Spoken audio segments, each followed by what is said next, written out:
Good evening. Good evening class. देखिए आज हम पढ़ते हैं मॉडर्न हिस्ट्री का एक चैप्टर है कांग्रेस का अधिवेशन। देखिए इम्पोर्टेंट चैप्टर है, आपको टॉपिक वाइज पढ़ा रहे हैं। तो कांग्रेस अधिवेशन, इसके बारे में संपूर्ण जानकारी हम आपको इस टॉपिक में देते हैं, ठीक है। उससे पहले मोटिवेशनल थॉट के साथ शुरुआत करते हैं। सिंह बनो, सिंहासन की चिंता मत करो, तुम जहाँ पर बैठो वही सिंहासन हो जाए। तो आइए शुरुआत करते हैं। देखिए कांग्रेस का अधिवेशन, ठीक है, कांग्रेस के बारे में पढ़ते हैं। ये मॉडर्न हिस्ट्री का एक टॉपिक है, ठीक है। कांग्रेस की स्थापना हुई थी 18 दिसंबर 1885 को। कब हुई थी? 18 दिसंबर 1885 को कांग्रेस की स्थापना हुई थी। कांग्रेस की स्थापना हुई थी, उस समय संस्थापक कौन थे? ए.ओ. ह्यूम थे। कांग्रेस की स्थापना के समय संस्थापक जो थे ए.ओ. ह्यूम थे। निवासी कहाँ थे? स्कॉटलैंड के निवासी थे। यानी कि ए.ओ. ह्यूम जो इसके संस्थापक हैं, कांग्रेस पार्टी के संस्थापक हैं, वो निवासी कहाँ थे? स्कॉटलैंड के निवासी थे। अब ये क्वेश्चन ये पूछा जाए कि कांग्रेस की स्थापना के समय वायसराय कौन था? तो वायसराय कौन था? Lord Dufferin. Lord Dufferin viceroy.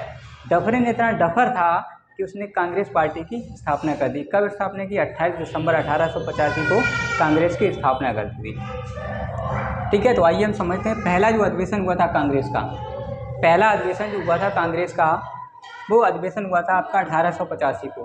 कहाँ हुआ था? बेसिकली ये बम्बई में हुआ था। कहाँ हुआ था? बम्बई में। ट्रिक के माध्यम से इसको याद कर लीजिएगा, बक मई बक, ठीक है। बक मई बक से याद कर लेंगे इसको ट्रिक से। पहला अधिवेशन हुआ था इसका बम्बई में। इसकी अध्यक्षता कर रहे थे W.C. बनर्जी। इसकी अध्यक्षता कर रहे थे W.C. बनर्जी, ठीक है। बेसिकली देखा जाए तो आपने देखा होगा कि पहला अधिवेशन जो कांग्रेस अधिवेशन का पहला अधिवेशन होने वाला था वो पूना में होने वाला था। पूना में कुछ बीमारी के चलते ये वहाँ से पोस्टपोन करके पहला अधिवेशन बम्बई में रखा गया था। ये अधिवेशन पूना में एक बीमारी फैल गई थी प्लेग नामक, उसकी वजह से ये अधिवेशन वहाँ से जगह शिफ्ट कर दिया था। कहाँ कर दिया गया था? ये बम्बई में पहला अधिवेशन हुआ था जिसकी अध्यक्षता की थी W.C. बनर्जी ने।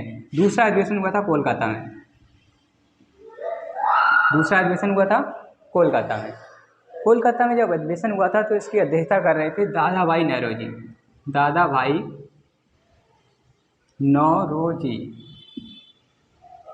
देखिए याद करने की एक सिंपल ट्रिक है। पहला अधिवेशन 1885 में हुआ था। कहाँ पे हुआ था? बम्बई में हुआ था। बम्बई में इसकी अध्यक्षता कर रहे थे W.C. बनर्जी कर रहे थे। दूसरा अधिवेशन 1886 में हुआ था।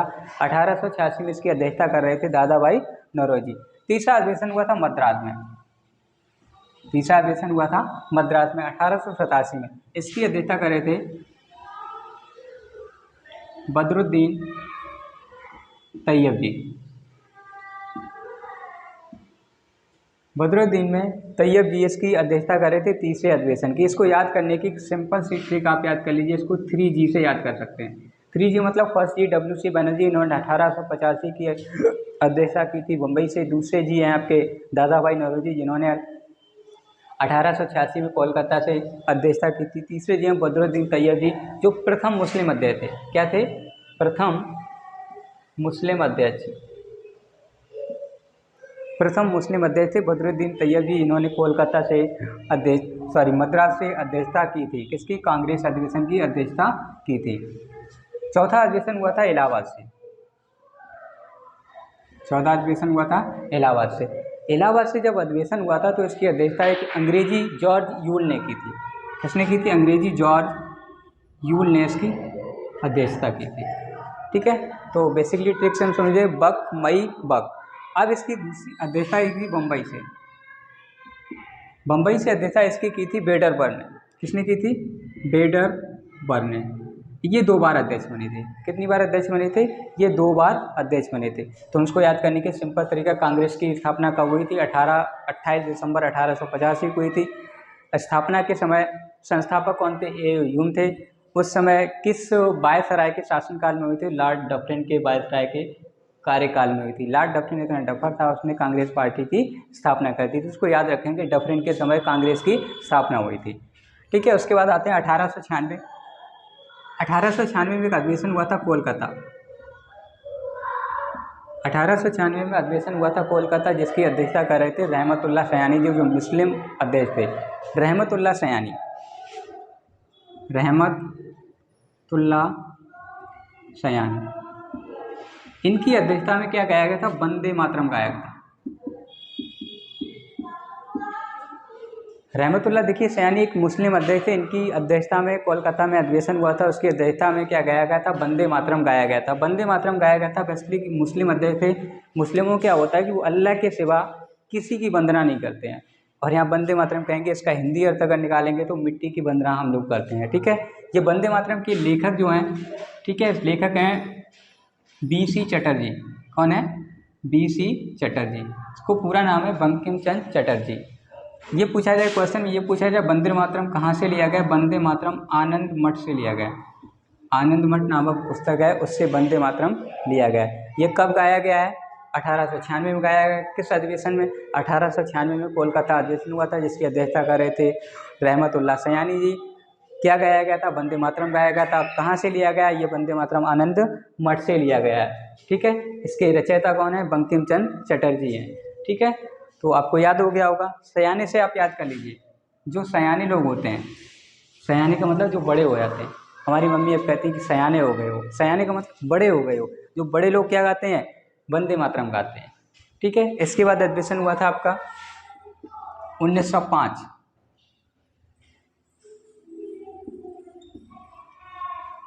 1905 में एक अधिवेशन हुआ था। कहाँ हुआ था? बनारस अधिवेशन। बनारस। इसकी अध्यक्षता कौन कर रहे थे? गोपाल कृष्ण गोखले। गोपाल कृष्ण गोखले। गोपाल कृष्ण गोखले ने बनारस से अध्यक्षता की थी। किसकी? कांग्रेस अधिवेशन की 1905 में। इसको याद करने कैसे लगेंगे? 5 से याद रखेंगे पान। और पान कहाँ खाया जाता है? बनारस में। आपने अमिताभ बच्चन जी का वो गाना सुना होगा, खाई के पान बनारस वाला। तो इससे हम ट्रिक से याद कर लेंगे। 5 मतलब पान। पान कहाँ खाया जाता है? बनारस। बनारस का पान बहुत ही प्रसिद्ध है। कौन खाता था? गोपाल कृष्ण गोखले खाते थे। और पान कैसा है? स्वदेशी है। पान कैसा है? स्वदेशी है। तो गोपाल कृष्ण ने स्वदेशी की मांग की थी। स्वदेशी मतलब अंग्रेजों के वस्त्रों का क्या किया था? बहिष्कार किया था 1905 में। इसके बाद समझते हैं 1907। 1907 में हुआ था सूरत अधिवेशन। जब सूरत अधिवेशन हुआ था उस समय अध्यक्षता कर रहे थे, सूरत से जब अधिवेशन हुआ था उस समय अध्यक्षता कर रहे थे रास बिहारी घोष। रास बिहारी घोष। इसको याद कैसे करेंगे? रास बिहारी घोष, यानी कि ये जब हुआ था तो नरम दल और गरम दल अलग हो रहे थे। नरम दल और गरम दल। गरम दल कैसे हो गए थे? ये एक दूसरे से अलग हो गए थे। हमारे ये नरम दल और गरम दल के व्यक्ति कैसे होते हैं? गांव के व्यक्ति अमूमन देखा जाए तो गरम दल के होते हैं। किसी से झगड़ा हो जाता है, कोई निकाल लाठी मार सकता है, तो ये क्या होता है? गरम दल के व्यक्ति होते हैं। गरम दल के व्यक्तियों को देखा जाता है अमूमन कि कमरे में, रूम में बंद कर दिया जाता है। क्यों? क्योंकि जब तक कि उनको बंद रखा जाता है, जब तक कि उनका गुस्सा शांत नहीं हो जाता। जो शहर के लोग होते हैं वो गरम दल के वो नरम दल के होते हैं, उन्हें ज़्यादा गुस्सा नहीं था। गांव के लोगों को बेसिकली बहुत जल्दी गुस्सा आ जाता है। तो नरम और दल, गरम दल अलग हो गए थे। किसमें? 1907 के अधिवेशन में। कहाँ पे? सूरत में। तो सूरत न रहेंगे साथ। साथ से याद करें 1907। न रहेंगे साथ, न देखेंगे सूरत। जब साथ ही नहीं रहेंगे तो सूरत भी नहीं देखेंगे। नहीं आई उन्हें रास। क्या? उन्हें रास नहीं आई। क्या? सूरत रास नहीं आई। तो याद कर लेंगे 1907 में अधिवेशन कहाँ हुआ था? सूरत में हुआ था। अध्यक्षता कौन कर रहा था? रास बिहारी घोष कर रहे थे। इसमें विभाजन हो गया था किसका? नरम और दल, गरम दल अलग हो गए थे। ठीक है, इसके बाद आते हैं आपका 1909। 1909 में क्या होता है? मार्ले मिंटो सुधार आता है। क्या आता है? मार्ले मिंटो सुधार आता है। ठीक है, उसके बाद आइए अब 1911। 1911 में क्या होता है? कोलकाता अधिवेशन होता है। कोलकाता अधिवेशन होता है, उसकी अध्यक्षता कौन कर रहे हैं? विश्वन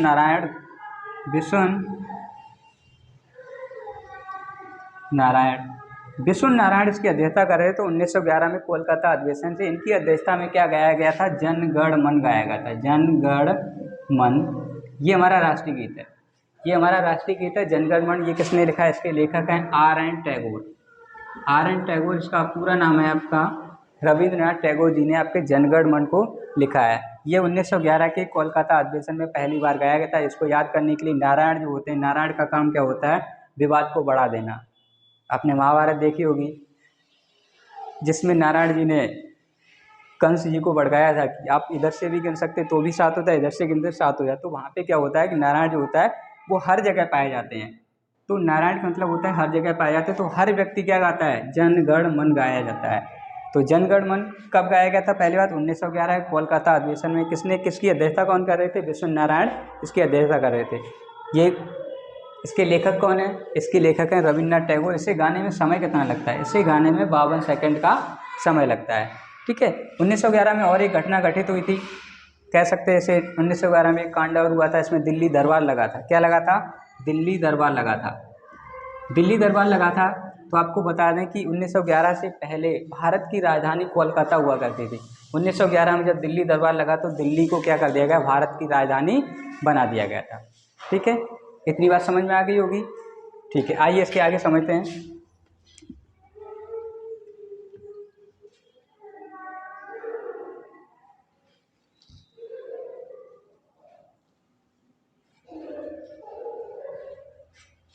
इसके बाद हम समझ लेते हैं 1915। 1915 में क्या होता है कि गांधी जी अफ्रीका से वापस लौटते हैं। गांधी जी क्या हुआ? अफ्रीका से वापस लौटे थे। गांधी जी अफ्रीका से लौटे थे। गांधी जी अफ्रीका क्या करने गए थे? पढ़ाई करने गए थे। वैसे लॉयर, वकील, वकालत की पढ़ाई करने गए थे। हमारे इंडिया में देखिए बहुत सारे वकील हैं, एक से एक बड़ा टैलेंटेड वकील होता है। एक वकील ने क्या होता है कि आपने देखा होगा अमूमन फॉरेन कंट्री में फ्लैट बिकते हैं, वहाँ पे ज़मीन नहीं होती। हमारे उत्तर प्रदेश में देखा जाए तो हर जगह ज़मीन है, सिर्फ खरीदने और बेचने वाले होने चाहिए। तो उसके बाद देखिए जब फ्लैट बिकते हैं तो एक वकील थे, फॉरेन कंट्री के वकील थे, उन्होंने एक फ्लैट लिया था। मान लीजिए ये वकील ने फ्लैट लिया था, ये 11 फुट का। कितने का है? 11 फीट का। इन्होंने अपना जो निर्माण किया था, इन्होंने 10 फीट पे निर्माण किया था। दूसरा वकील मान लीजिए इसको लेने आया तो कह रहा है ये वकील साहब 11 फुट हमारा छोड़ दीजिए, उसके बाद ऊपर आप महल बनाइए। तो क्या ऐसा हो सकता है कि इनकी 11 फुट छोड़ करके दूसरा महल खड़ा हो सकता है? तो ये लॉयर की पढ़ाई होती है। ठीक है। गांधी जी कहाँ गए थे? अफ्रीका पढ़ाई करने के लिए गए थे। अफ्रीका से लौटे कब थे? 1915 में लौटे थे। ठीक है। उसके बाद आइए आप 1917। 1917 में गांधी जी ने चंपारण आंदोलन में भाग लिया था। चंपारण आंदोलन में क्या लिया था? भाग लिया था। गांधी जी ने 1917 में चंपारण आंदोलन में भाग लिया था। उसके बाद आते हैं आप 1919। 1919 में 3 घटनाएं घटित होती हैं। पहला होता है रोल एक्ट। क्या होता है? Role act. रोल एक्ट क्या होता है पहले उसको समझे। रोल एक्ट का मतलब होता है काला कानून। जैसे भारतीयों ने काला कानून कहा था, बिना दलील बिना गवाह के क्या कहा था? काला कानून कहा था, बिना दलील बिना गवाह के। ठीक है। आप किसी को भी रोल एक्ट के अंतर्गत किसी भी व्यक्ति को उठा करके जेल में डाल दिया जाता था। ठीक है। इसके विरोध में कुछ सभाएं चल रही थी। सभाएं कहाँ पे चल रही थी? पंजाब की। इसका जब विरोध किया, पंजाब के एक प्रसिद्ध नेता थे डॉक्टर सैफुद्दीन किचलू और डॉक्टर सत्यपाल राणा को जब गिरफ्तार कर लिया गया था, उसके विरोध में जलियांवाला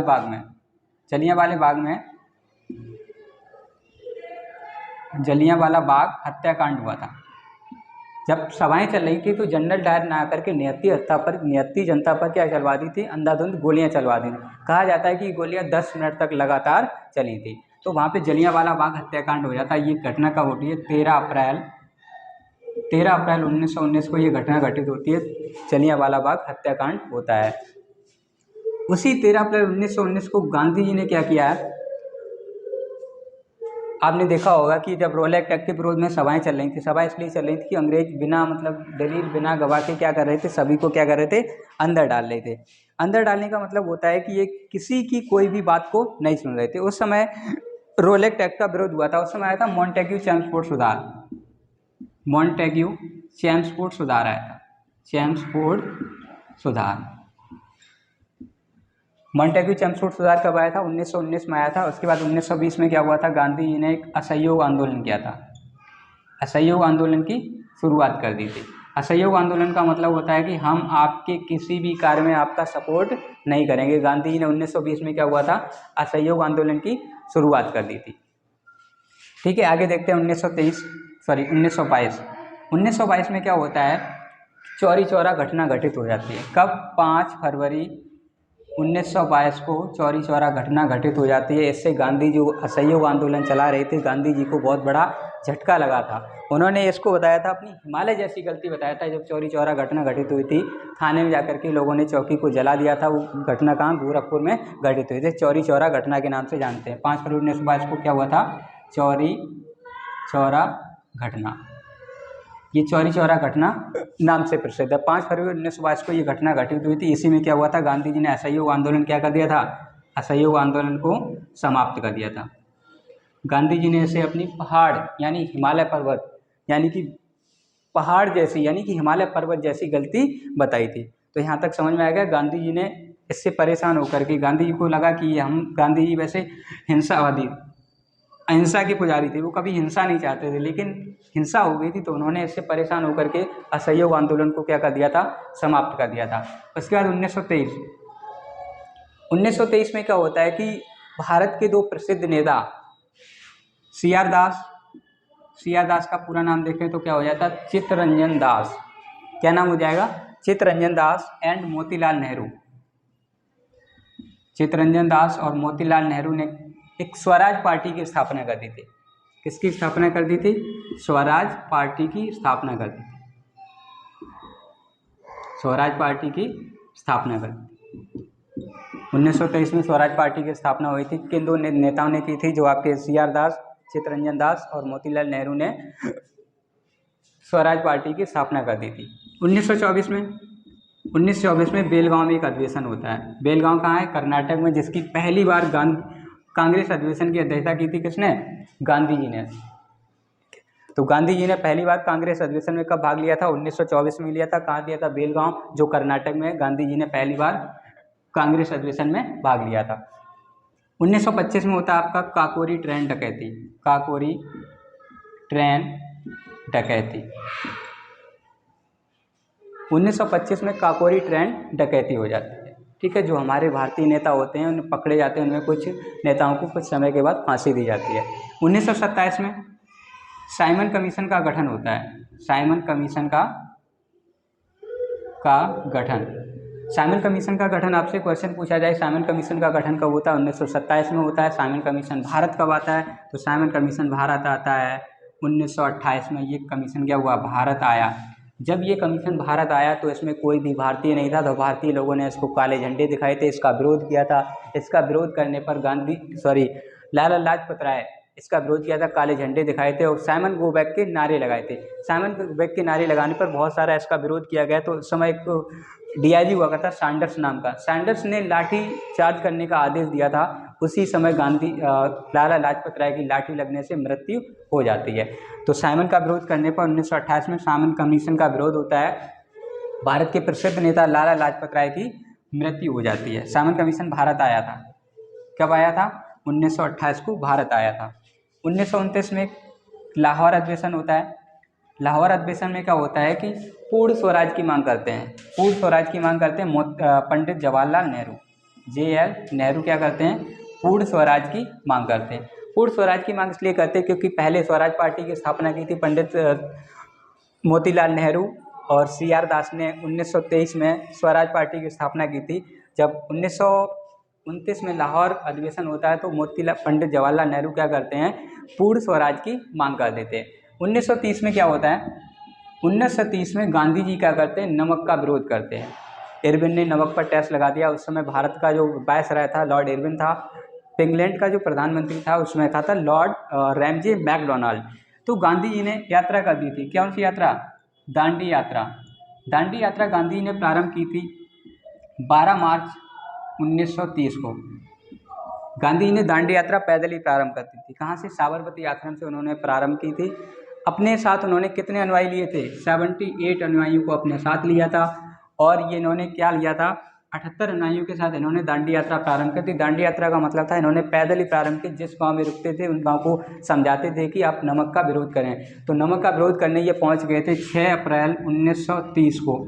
6 अप्रैल 1930 को इन्होंने नमक बना दिया था और वायसराय इरविन को बताया, देख रहे इरविन, हमने नमक बना लिया है। तो गांधी ने पानी को उबाला था और पानी जो है समुद्र का भाप के समान उड़ गया था, नमक बचा था। तो नमक कानून को कब तोड़ा था, 6 अप्रैल 1930 को। कितना दिन का समय लगा था, 24 दिन का समय लगा था गांधी जी को दांडी यात्रा में। तो गांधी जी ने नमक कानून तोड़ा था 6 अप्रैल 1930 को। ठीक है, इसी समय प्रथम गोलमेज सम्मेलन भी चल रहा होता। 1930 को क्या होता है, प्रथम गोलमेज सम्मेलन चल रहा होता। गोलमेज सम्मेलन तो आप जानते ही होंगे। गोलमेज सम्मेलन का मतलब होता है कि सामने से सभी की शक्ल दिखती रहे, चेहरा दिखता रहे, तो वो होता है गोलमेज सम्मेलन। ठीक है, एक इंडक्शन देता है तो बाकी सब उसके चेहरे की तरफ देख करके आप यस और नो में आंसर देख सकते हो, उससे हम क्या कहते हैं, गोलमेज सम्मेलन कहते हैं। ठीक है, जब गांधी जी ने नमक कानून को तोड़ा था, इरविन पगला गया था। इरविन को लगा कि गांधी मतलब छोटा पैक बड़ा धमाका। गांधी जी क्या थे, गांधी जी दिखने में छोटे थे, लेकिन गांधी जी का कहने का मतलब छोटा पैक बड़ा धमाका। इरविन हमेशा कहता था गांधी जी मतलब छोटा पैक बड़ा धमाका। तो रैमजी मैकडॉनल्ड ने कहा था कि गांधी को गोलमेज सम्मेलन में लाया जाए। तो 1931 में गांधी इरविन समझौता होता है, गांधी इरविन समझौता होता है। गांधी इरविन समझौता होता है। तो गांधी इरविन समझौता जब होता है तो गांधी जी कहते हैं कि हमारे जितने कैदियों को आपने पकड़ रखा उनको क्या किया जाए, रिहा किया जाए, तभी हम आपकी शर्त मानेंगे। और गांधी जी ने यह समझौता किया था। फिर गांधी जी द्वितीय गोलमेज सम्मेलन में भाग लेने पहुंचे थे। पहला गोलमेज सम्मेलन 1930 को, द्वितीय गोलमेज सम्मेलन जब समझौता हुआ था गांधी और इरविन का, तो गांधी जी क्या करने, द्वितीय गोलमेज सम्मेलन में भाग लेने के लिए इंग्लैंड पहुंचे थे। इंग्लैंड किससे गए थे, वो राजपूताना जहाज से गए थे। किससे गए थे, राजपूताना जहाज से वो गांधी कहाँ गए थे, इंग्लैंड गए थे द्वितीय गोलमेज सम्मेलन में भाग लेने के लिए। वहाँ पे कुछ कंडीशंस ऐसी रही, गांधी जी वहाँ से उठ करके चले आए। गांधी जी बहुत ही अहिंसावादी थे, वो हिंसा को पसंद नहीं करते थे। ठीक है, 1932 में क्या होता है, 1932 में तृतीय गोलमेज सम्मेलन होता है। अगर क्वेश्चन पूछा जाए कि प्रत्येक गोलमेज सम्मेलन में भारत की तरफ से किसने भाग लिया, तो डॉक्टर BR अम्बेडकर ने भाग लिया था। गांधी जी ने सिर्फ द्वितीय गोलमेज सम्मेलन में भाग लिया था। 1932 में पूना पैक्ट होता है। पूना पैक्ट किन दो नेताओं के बीच होता है, पूना पैक्ट होता है गांधी जी और डॉक्टर भीमराव अंबेडकर के बीच पूना पैक्ट होता है। पूना पैक्ट में गांधी जी और अंबेडकर के बीच यरबदा जेल में ये समझौता होता है।